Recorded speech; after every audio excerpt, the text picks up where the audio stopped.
Hello friends, இன்றைக்கி நாம் என்ன பண்ண போகிறோன்னா உருளைக்கிழங்கு பூரி மசாலா எப்படி பண்ணுறதுன்னு பார்க்க போகலாம். வாங்க வீடியோவுக்கு போகலாம். உருளைக்கிழங்கு முதல்ல கட் பண்ணி வேக வைக்கவும்.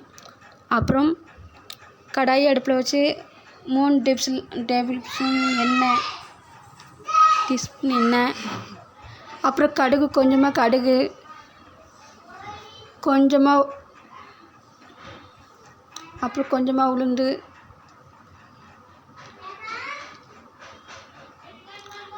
அப்புறம்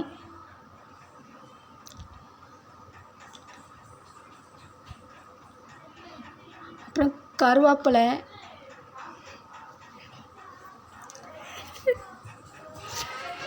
வெங்காயம், பச்சை மிளகாய் போட்டு வதக்கிங்க. உருளைக்கிழங்கு அது வதங்கட்டும். நம்ம உருளைக்கிழங்கு தோல் உரிச்சிடலாம். அப்புறம் 1/2 டீஸ்பூன் மஞ்சத்தூள்,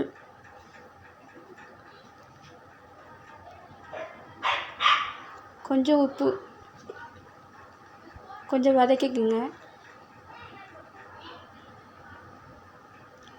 அப்புறம் அந்த உருளைக்கிழங்கு நசுக்கி வச்ச உருளைக்கிழங்கை போட்டு கிளறவும்.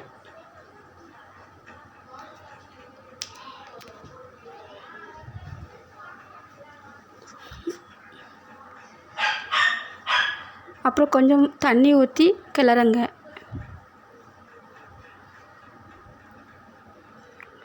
அப்புறம் தோசை மாவு ஒரு டீஸ்பூன்,